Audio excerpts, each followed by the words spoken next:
Bulatkan tekad, kuatkan hati.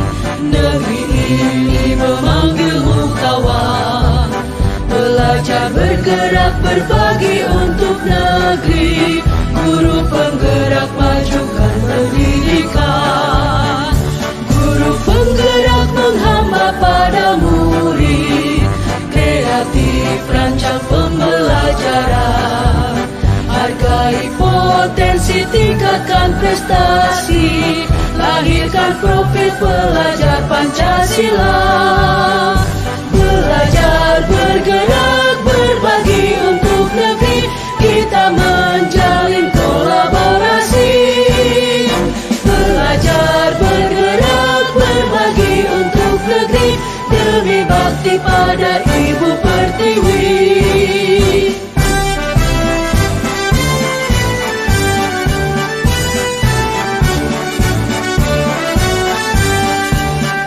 Bulatkan tekad, kuatkan hati. Negeri ini memanggilmu kawan. Belajar, bergerak, berbagi untuk negeri. Guru penggerak, majukan pendidikan. Guru penggerak menghamba pada murid. Kreatif, rancang pembelajaran. Hargai potensi, tingkatkan prestasi. Lahirkan profil pelajar Pancasila. Belajar, bergerak, berbagi untuk negeri. Kita menjalin kolaborasi. Belajar, bergerak, berbagi untuk negeri. Demi bakti pada Ibu Pertiwi. Belajar. Pada waktu itu kegiatan aksi nyata saya memang budaya positif. Nah, hari ini saya kembali lagi melibatkan Bapak Ibu guru membuat aksi nyata juga, meski bukan budaya positif namun pemetaan atau bagaimana nanti Bapak Ibu saya ajak untuk mengidentifikasi, menentukan aset yang ada di sekolah. Jadi kalau berbicara mengenai aset, mungkin yang ada dalam benak Bapak Ibu itu uang, gitu ya, aset, gitu kan? Atau yang bentuknya fisik, benda-benda, harta, nah itu dia aset. Nah jadi dalam hal ini kita mulai hari ini kita tidak hanya menilai bahwa yang namanya aset itu hanyalah uang, properti dalam bentuk fisik saja, benda-benda seperti itu tidak.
bagaimana manajemen dari kepala sekolah memimpin sekolah itu bagaimana, atau kita turunkan lagi manajemen bapak ibu guru wali kelas, bagaimana manajemennya di dalam kelas dalam mengatur dan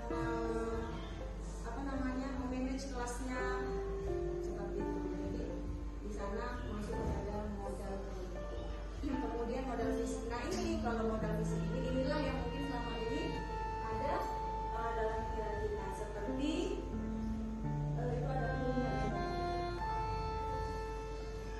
sarana prasarana ya yang ada dalam kelas dulu, ruang lingkupnya yang ada dalam kelas dulu, seperti meja, kursi, papan tulis, infokus. Jadi untuk lebih luasnya lagi mungkin cakupannya sarpras sekolah ya, itu modal. Kemudian modal lingkungan dan alam. Nah, modal lingkungan dan alam ini maksudnya adalah ya kita memetakan, kita melihat, kita menemukan lingkungan yang ada di sekitar sekolah kita, tidak hanya yang ada di dalam sekolah, di luar sekolah. Bisa saya kasih contoh, beberapa bulan yang lalu kayaknya ada perpustakaan desa dan ya, kalau sekarang masih hidup ya? Masih, tapi nggak dibentuk, udah nggak dibentuk, mungkin bukunya nggak update ya. Ada juga, oh iya kayak jadi sebenarnya kan anak-anak boleh aja kan kunjungan di sana. Jadi sebetulnya itu juga masuk kepada aset yang bisa kita perdayakan. Itu masuk pada modal lingkungan. Kemudian kayak balai desa kan pernah juga kan kita pakai, kita pinjam balai desa untuk acara sekolah kita. Kemudian seperti lapangan bola, sebetulnya merupakan kekuatan atau potensi bagi sekolah kita, karena dekat dengan sekolah kita yang bisa kita manfaatkan untuk kegiatan-kegiatan yang menunjang kemajuan sekolah. Kemudian modal agama dan budaya. Nah, kebetulan memang sekolah kita ini kan semuanya mayoritas semuanya beragama Islam, Muslim.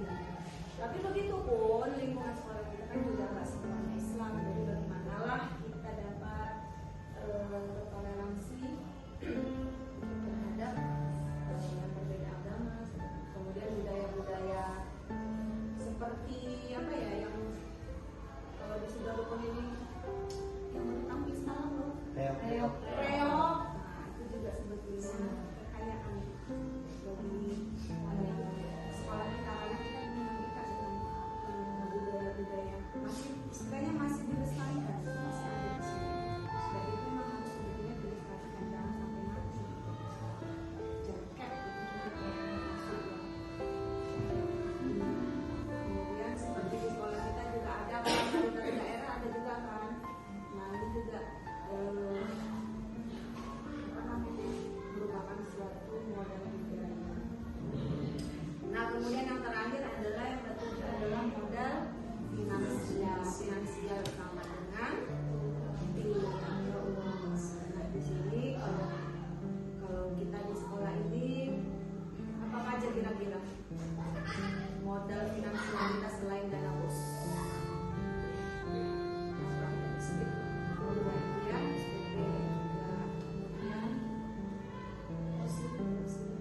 Kas ya, berarti